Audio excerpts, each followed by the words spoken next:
Welcome. This is Uncommon Sense, a podcast presented by the Heshe CPA Knowledge Center. The center is an initiative of the CPA Education Foundation, the charitable arm of the chartered professional accountant profession in Alberta. Our weekly episodes feature conversations with Alberta CPAs sharing their insights on a wide range of timely topics. Alberta CPAs work in every part of the economy and volunteer their time and expertise in virtually every community in Alberta. With each episode, we bring you voices and perspectives that reflect the diverse knowledge and contributions that CPAs bring to our province. Hello, I'm Jessica de Groot with the CPA Education Foundation. On this episode of Uncommon Sense, our guest is Mark Siderson, CPA CMA. Mark is an Edmonton-based CPA with a lengthy record of service in the private sector. He currently is a senior accountant with Tap Connect, a company in Edmonton that operates Yellow Cab and Cliffs Towing, among other businesses. Mark brought to Tap Connect over 30 years of accounting and leadership experience, including over 2 decades serving as Executive Vice President and Controller of Albert's group of restaurants. As impressive as Mark's career has been as a CPA, equally notable is his record of community service that has ranged from teaching accounting in the post-secondary level to serving as Executive Director of his synagogue. Somehow, Mark has also found time to focus on fitness and wellness. He is a skier, a runner, and a cyclist. Mark has joined us to talk about his career, the value of his CPA designation, and the benefits of leading a balanced and active life, whether at work or in his time away from the office. Welcome, Mark. Thank you. Great to be here. Thank you so much for taking the time to be a guest, Mark. To kick off the episode today, do you have a piece of uncommon sense to share with our listeners? Perhaps a life hack or a little tidbit of career advice? Yeah, I was thinking about this morning I left because as I leave my house in the morning, we have a small mirror, not a big mirror, and a sign that says happiness. And we just make sure when we leave the house, we've got our smiles on, we're happy, ready to attack the day. And then we make sure that we always try to be a linchpin. I think that's my main tool that I try to embark on every day, is to make sure I try to make a difference and try to fill gaps and voids where other people aren't. Yeah, I love that. And I love that you take the time every day to make that like an active thought. Yeah, and it's not about leaving and checking out the wardrobe. It's about checking out the smile. That makes sure the lips are up, the teeth are out, and just like get outside and do it. Oh, that's amazing. So just to start off the episode, I want to talk a little bit about your accounting designation and what led you into the profession. So why did you decide to earn an accounting designation, and what factors led you to that decision? So recently I was described as being pragmatic. And I asked a few people, including my wife, and they said, yeah, you're very pragmatic. So I was thinking back about how I started the path of accountancy, and it's back in high school where I really wanted to get into commerce program. And I had to be really pragmatic about getting the cutoff grade to get into commerce. And then once I was in commerce, things started really focusing on the math courses and the accounting courses. And I realized I really wanted to have a job when I graduated. And it seemed like the best likelihood to get a guaranteed position was to pursue accounting, because I was really enjoying accounting. I had an accounting major. I enjoyed accounting in high school. And sure enough, completed the BCom, got the interviews with the CA firms, and pragmatically pursued my job, and then realized, it looks like I'm going to be an accountant, and was really enjoying it. And that's where it really started. It was just having a pragmatic goal about making sure I was going to use my degree and be employed and start working right after university. That's great. And not everybody has that kind of thought, in high school. I mean, everybody wants to get a job, but we don't often think, some people think more like, what will I enjoy doing? And not necessarily like, what will get me a job directly after graduation. Yeah, it wasn't like an accounting family background. It was just, I enjoyed math. I enjoyed tutoring in math. And I enjoyed it more than biology and other courses. So I just kind of said, this seems to be the rhythm I'm going to follow, and then it kind of made decisions to see that through.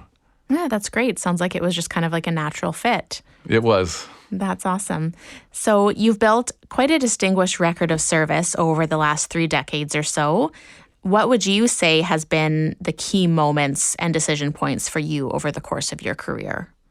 Well, there's two key moments. I had a very nice long career with my 26 years with the restaurant group, but I think a key moment was, although I thought I was going to be an accountant, because life takes turns, after not being successful in the 2 final attempts to leave the CMA program, I decided maybe I'm not going to be an accountant. And I started exploring ideas of being a teacher, and my mother-in-law said to me, well, if you don't pursue it now, you won't be an accountant.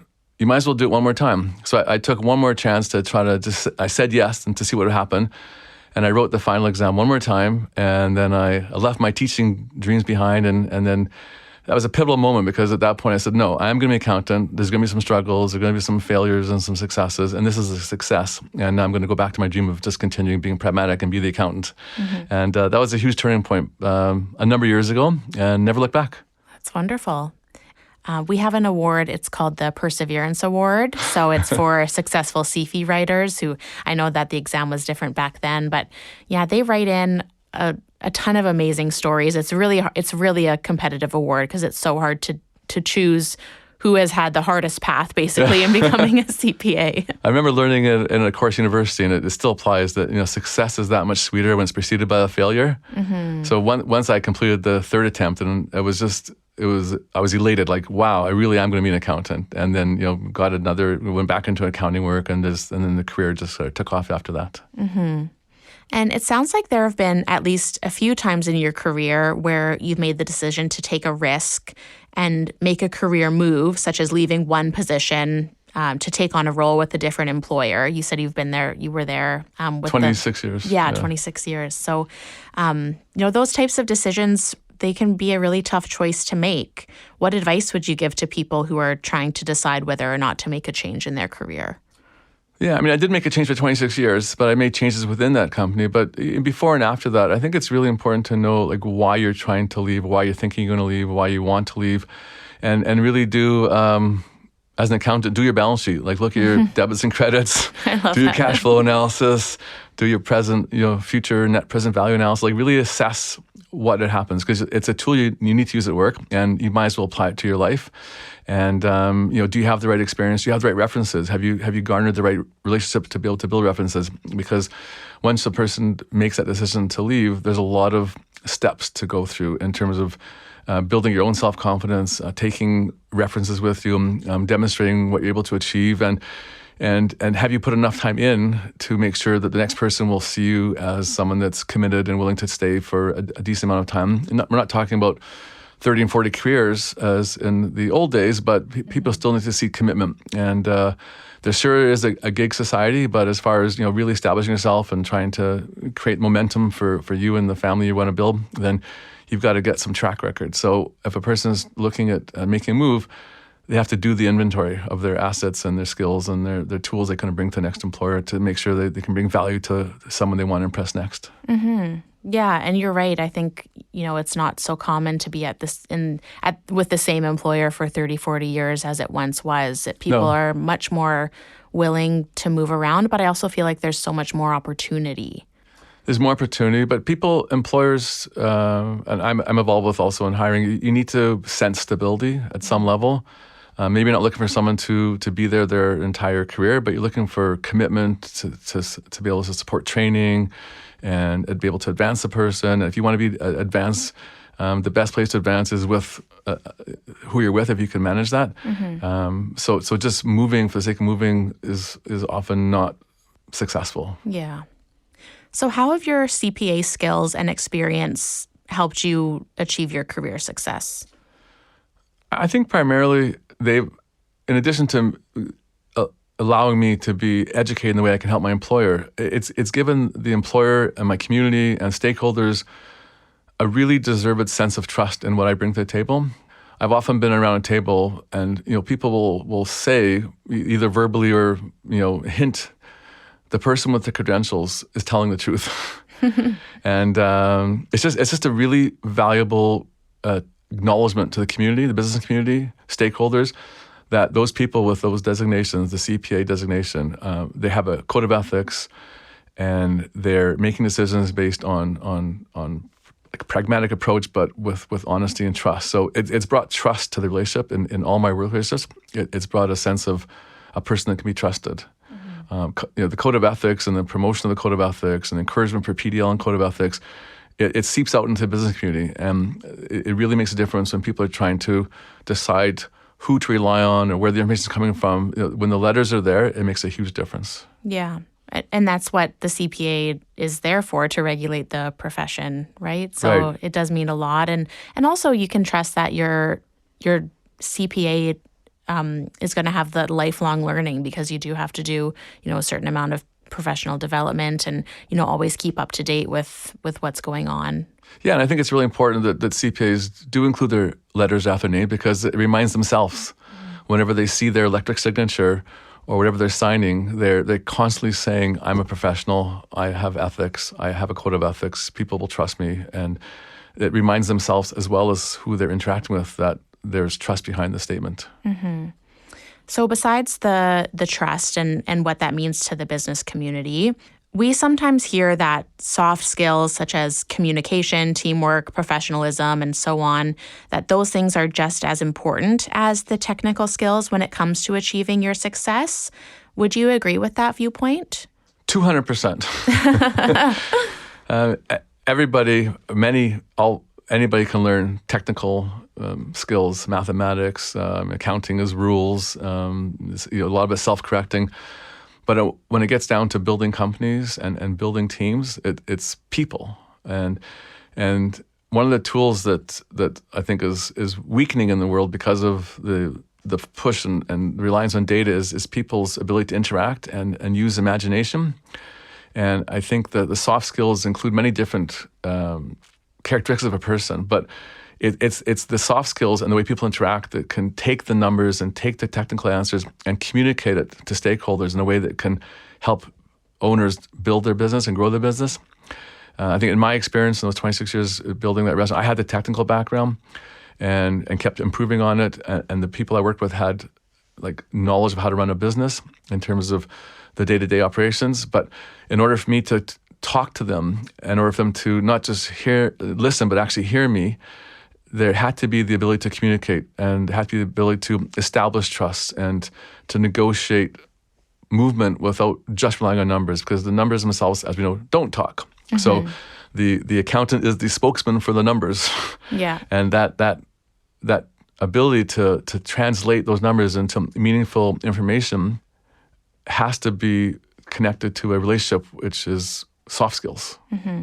Because at the end of the day, the business can't progress unless there's this ongoing understanding of how people interact with each other at all levels, from the newest hire to the senior operators to the owners. At the end of the day, it's people making decisions, of course, relying on technical information, but someone has to translate that. Mm-hmm. Yeah, I often hear from our podcast guests who are typically almost always CPAs, unless we have a CPA interviewing them, but they always say, CPAs they tell a story about the business and the numbers tell a story, but like you said, numbers don't talk. So somebody has to communicate those. So yeah. I love that you focus so much on communication and really being able to get across and translate what you're looking at on paper into what's happening in real life and what you can do about it. And I think the word nowadays there's a word that's used, I think still used, is what is the narrative? Mm-hmm. So the narrative is the communication aspect where the accountant, the CPA is creating that story of what happened, what will happen, what could happen, the risk analysis, the risk assessments, future planning. But that communication is just talking. Mm-hmm. But its foundation is the solid accounting information that needs the relationships to move that forward. Mm-hmm.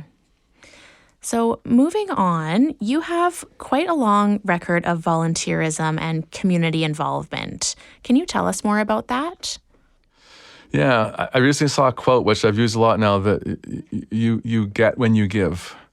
So giving can rely in many different places. I used to be a tutor, and then I taught in the different programs and volunteering in my community. I was thinking back since high school, just that it's just a matter of having those relationships that build people together. And I have many years where I've helped in my community, do annual events, fundraising, and music events, and volunteering for boards and doing grant applications. It's not always about the money.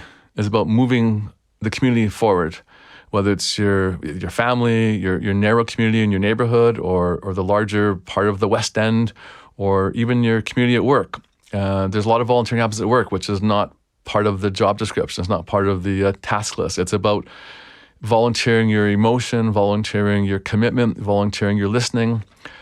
Volunteering is not about money. It can be. It can be about donating and building charities, but volunteering is about giving of yourself to help others and other organizations. And like I said at the beginning of this little piece, you receive when you give. It's an aspect of helping which builds people and communities. And it's been a real joy over the years to help different types of communities. But I think the idea of volunteering at work in terms of volunteering yourself is maybe not so much focused on, but it happens. And when it does happen, it's a very positive force in the office. Yeah, and I love that saying, like, you get what you give. There's no doubt that your community involvement has benefited many, and same when anybody else were to volunteer or be involved in the community. There's numerous benefits, but can you talk about what you have gained personally from being involved in your community? Well, I think I've gained an internal sense of happiness. I was recently looking at the different discussions about pleasure versus happiness, and happiness is really an internal thing. A person's happiness has to be developed, and I think by giving and participating in volunteering and bringing happiness and success to others, whether it's helping them raise money or helping them do better or helping them with a math assignment or helping someone at work with a challenge.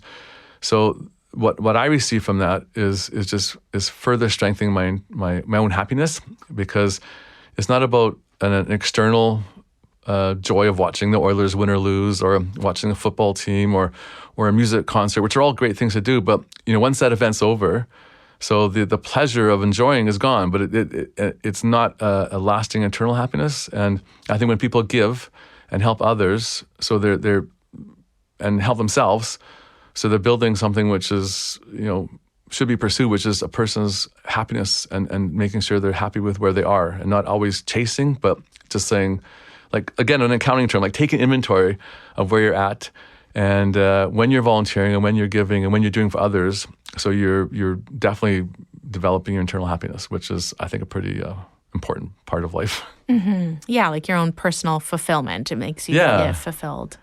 And it's not being provided to you. You're developing it as part of your own character and how you interact with the world. Yeah. Mm-hmm.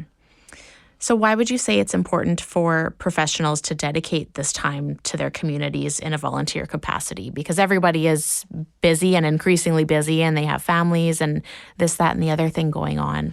I think it helps. It helps too. It helps the professional be more balanced and be more real, even at work relationships. If they're dealing with stresses that aren't work-related, they're just human-based. So I think that helps them stay focused and centered about what's important in life. But then the people that are benefiting from the volunteering are also sensing that this person's very busy, and they took time away from their schedule, and they're obviously very committed to other things, but they've actually took time for me. And I think when people in the community see professionals give of their time, whether it's a lawyer, an accountant, or engineer, any of the professions, healthcare, when they see them providing their skill set, but in a non-work environment, it adds a sense of like, wow, this person really does care, because they could be doing so much else somewhere else for money, and they're actually just helping us or me or this organization to be better. But they see the skill set, because whether you're a lawyer, an accountant, or medical or engineer, so you're bringing a certain life experience connected to your career, and you have certain specific tools you can use to help people, and people recognize that they're being helped by a professional, like those tax clinics and that, to help them, but it's not about money. So the helping takes the money out of the question, which kind of makes it a more human relationship. Mm-hmm. So I also wanted to ask you about your experiences as an instructor and a moderator in the Legacy CMA program. Can you tell us what that was like for you, and what did you enjoy most about being a teacher? So I have taught at NAIT. I did some seminars at Grant MacEwan. I did a session for CMA Alberta back in the day called Flexible Work Environments, and we did a seminar in Fort Edmonton. But I think it was about 5 or 6 years where I was part of a team that delivered the modules for the CMA program, and they're always like Fridays, Saturdays, and it was just really exciting watching the next, and most of the people, the students we'll call them, but they're candidates. They were all working. Just an incredible breadth of work experience. And I was about a group of 5 or 6, and we stayed together quite a bit over the years. And the collegial, professional connections we had together, we would get together outside and have our families would get together sometimes. It was just a way to take your profession and kind of, leave university, be a professional, and start to help this next generation of accountants. And I've met people recently, including my coworker, who remembers me being as a moderator. And it's just a positive experience of the people I worked with and being able to be part of the profession that was building the next group of CMAs.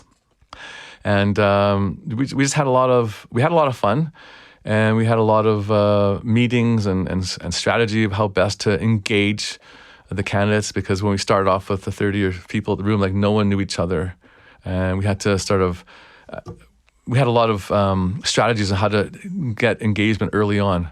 But as far as a professional, again, I think it added to my overall view of what it means to be a professional and what it means to help the up and coming professionals. And then, like I said, to see someone all these years later saying, "I think I remember you as a moderator," that was pretty cool. Yeah, one of my favorite parts of being involved in the student, in student engagement is seeing them they're so excited, and you can just tell, like, it's so inspiring to see where they're at, how well they're doing, and you just want them to succeed, right? Yeah, and it only takes a few tools or a few questions to get them to really open up about their own work experiences. And once people are able to share not necessarily challenges, but the successes they're having at work and what they're hoping to bring back to their work and what they were, what they had accomplished at their work in an environment which was, a safe space for accountants to talk about accounting things, you could see them like growing into the next level they're going to be. Yeah. That's great. So based on your teaching experience, do you have any tips for how people can prepare to speak in large groups or give presentations or even just, succeed maybe in their first role? Yeah, I learned a lot about presenting at those sessions. I learned a lot about what it takes to get people to be engaged, and we would always start off with icebreakers. We would always try to. I developed some mental tricks to memorize all their names within the first number of minutes. And at first it was just a bit of my own personal challenge, but then I realized how important it was to make sure you call people by name as soon as possible. It helped up the engagement much faster. And we also used a lot of tools to keep people moving, to not be stationary, a lot of stand-up. We do it nowadays, too, small groups, large groups, but anything we could do to take them out of just sitting and listening. So we had different games we did and different activities, and not all according to the agenda. We would do breakouts. But I think the most important two aspects is to keep moving, both myself as an instructor or moderator, to try to use as few props as possible, as few notes as possible, and just make sure you were really super prepared to just talk and engage and to build on discussions, and to make sure that they as candidates or they as the audience were aware of the ability to not have to sit still, but to stand up or to move around or to go to a chart, and really maximize the way we were engaging. And the more we engaged, the more successful we would become over the course of the 2 days. Can you share off the top of your head one of your tricks to memorize names? Because I'm absolutely terrible. Yeah, I mean, as you're saying the name, so it's important that they don't move too much at the beginning. So you start to associate their name with where they're sitting, and maybe something about like who their neighbor is, and then while you're hearing the other names, start to use the names you've already heard again right away, and at the same time say the names in your head. And it doesn't take long. I don't think I read it somewhere. I think I probably just developed a task how to get this done. Because I knew it was really important to call them by name as soon as possible. Because if you try to get someone's attention or get them involved or ask them what they think, and you've got 30 people in a horseshoe, you can't point. Pointing's not it's not enjoyable. So you have to find out their name and remember it and just say it to yourself a lot. And when you look at them, when you're not talking to them, like as you listen to other people, keep saying those people's names and encourage other people to use people's names. Then everybody's name starts to become part of what you say. And it's a process. And it works. Yeah. Maybe start with a group of 3 or 4 people before moving on to 30. Also, when people, and I've seen this a lot too, that as they say their name, they say something about themselves. And you start to build a quick association about that person is an accountant at this company or they like hockey. Like you try to get a few aspects of, social, sports, work, and just try to build the relationships right away. So you don't see a person, you see a story, this narrative I was talking about, and then it's much easier to connect with them because now oh, that's Jessica and she works CPA Alberta. Okay, I'll remember that now. And then, that seems to be how it works. Yeah, no, that's great. Just being more conscious about it, I guess. Like even coming here today, I'd read your name a couple of times. Yeah. So I made sure I said to myself, right, Jessica, CPA Alberta, so that like I didn't know you before, right? Yeah. But now I know your name. And this is one person, but it's important to practice and prepare. And preparation is a huge part of presentation. Like presenting without preparing is guaranteed to not go well. So most of the effort has to go into preparing, and that involves planning, and preparing while you're delivering is also preparing.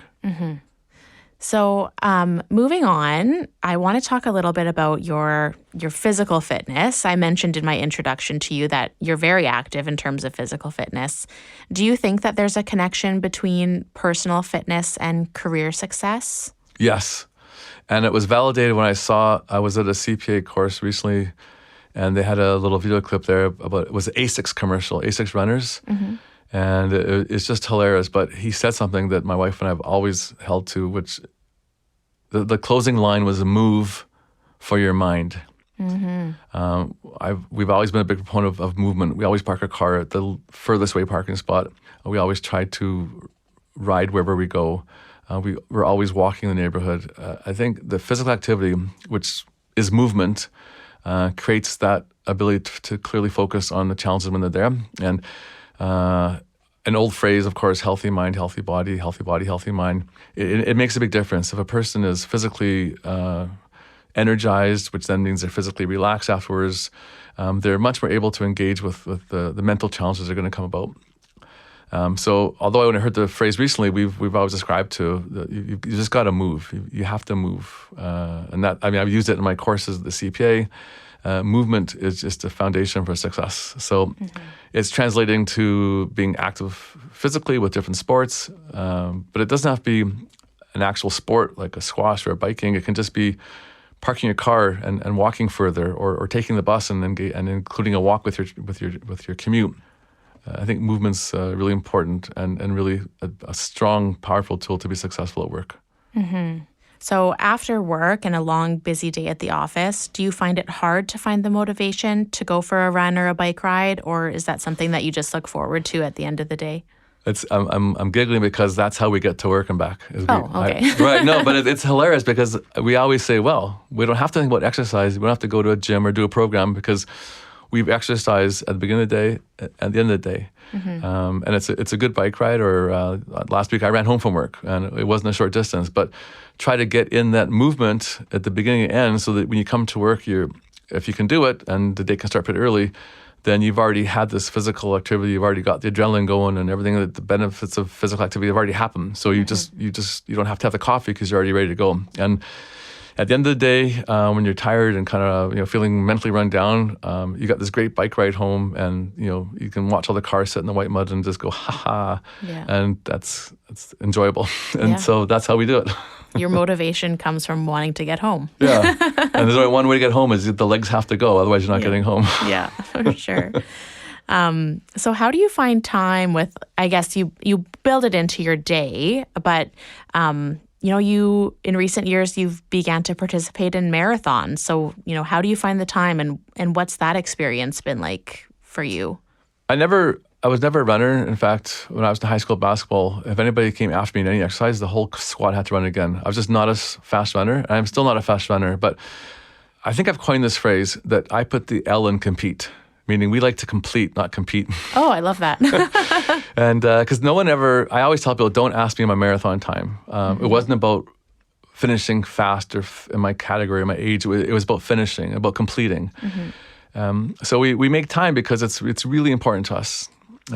We don't spend a lot of time on TV.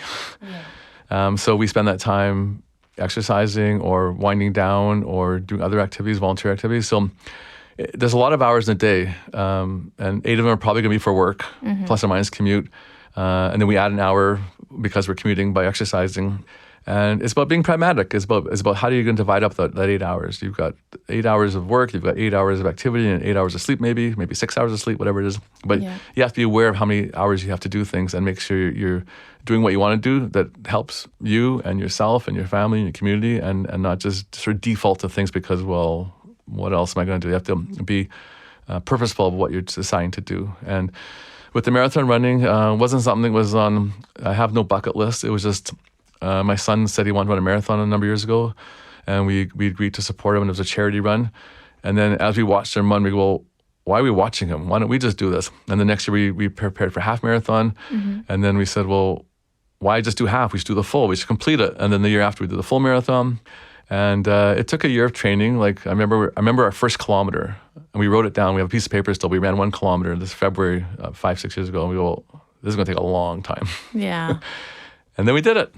And it was amazing sense of completion, not about competition. It was about completing it. I mean, they had to hold back the ice cream for us because they were ready to close down the booth. But we weren't last, which was fine. But we were such a sense of accomplishment completing a challenge that we gave ourselves, and we've kept it up, and we still run, and it's important to us to move. That's great. Are you running the Edmonton Marathon this year? I'm not. No, but I have a 10-kilometer route in my neighborhood, which I did last year 4 times for my a personal marathon. Again, we're not really into the competing part. The marathons we did were for raising money for charities. Definitely not competing. Yeah. So we're aware of the marathon, but it's we're more likely just to do the 4 loops of my 10 in my neighborhood pretty soon if I can get back to it. Yeah. No, I love that though, because I think a lot of people, they get really in their head and hung up on the fact that, well, if I'm gonna go from 0 to having a big goal like running a marathon, and they don't break it down what the steps are gonna look like in between. Right. And like you said, to go from 1 kilometer and that's your first training day to, running 40 or whatever, 40 or whatever it is for the full. And then they have this big like time goal, and they're like, well, if I'm going to be not completing it, or like not completing my time goal, or they're not going to do it, or they'll be embarrassed or whatever. It's like, but you actually ran a marathon. Like, that's amazing. Yeah, I mean, there are people, and kudos to them. They want to compete, and they're doing really well, and they want to do better and better. And I mean, obviously, the world has all different people in it. But our goal is not to compete. And then we have the medals. It has the number on the back, which I'm not going to share. But the sense of completion and the sense of accomplishment and the sense of other people being encouraged by it, and we raise money for it, and it took us to this next level of activity in our lives that where we're at in our life that remind us that we can, and the more you use the muscles, the more you use your knees, the less they bother you. It's a natural system that works once you use it, and it's just true, and we prove it to ourselves, and it helps us at work because we're physically a little bit exhausted when we get to work, and then we're mentally exhausted when we leave work. But the book ending of the exercise just changes the day. Did you have to overcome any worries or fears about taking on such a challenging activity or goal? Yeah, I think we definitely felt after that first kilometer, well, how's this going to work? And then plus we were training in the winter, so we had a cutoff of 25 degrees below. We wouldn't run outside. Yeah. And then we started running inside, and we would get dizzy running in circles for all that time. But I think we felt we could do it if we just persevered, and we followed a great book from a very local sports hero, the Running Room book, and we really followed that really properly and really took the training seriously and the warm down. So we definitely feared it wouldn't happen, but we also knew it would happen if we just stuck to our commitment, like our careers, like we stick with it. The 1 or 2 kilometers was like the 2 times I didn't get past the final exam. The 3rd time I did. Once you get to 10 kilometers, then 15. And at the same time, you're getting stronger, and you're enjoying it. You have to enjoy it. You have to choose nice routes. You have to enjoy what you're seeing. I mean, part of the problem with driving a car is you don't really enjoy what you're going past. And once you slow it down, and run or ride or walk. You just enjoy where you live so much better. And so I think the encouragement was to just because it was a way to enjoy our community and the city. We ran over all these bridges. We have different types of activities. That the fear of failure was replaced with the fear of enjoyment of what we were doing. And we never really thought about failure, because failure just meant, I guess, slower. Like, it wasn't not going to happen at that point. Yeah. And if you're enjoying it, then you just persevere a lot easier. Right. Yeah, that's right. So just a couple more questions before we wrap up. You told us earlier that both your daughter and your son-in-law are accountants. Obviously, you set a good example for your daughter. How does it feel to have a child that follows in your footsteps in that way? It's really satisfying. It wasn't really planned. I know that my daughter used to love to go to Staples and play with the calculator. And we just thought that was cute because I used a calculator and she used to come to my office and play with my calculator. And it was just like, it was the office tool I had, as opposed to maybe a compass or a stethoscope. Like, my tool was a calculator back in the day when we had calculators with paper and tape, and the 5 with a little dot in the button. But I didn't really know she wanted to be an accountant, but she pursued it, and her husband also an accountant, and it's really enjoyable to be able to talk in accounting with them, and even if there's challenges, be able to just share sort of big picture types of challenges. And I'm just really proud of her and proud of my son-in-law that they chose a career. I think it's a terrific career. It's the one I had chosen and stuck with all these years. And she's been very successful in the career. He's in public accounting, and she works within the education system, more of a management accountant. I'm just really excited by the career. I think it's a wonderful career, and I'm just really happy they chose it.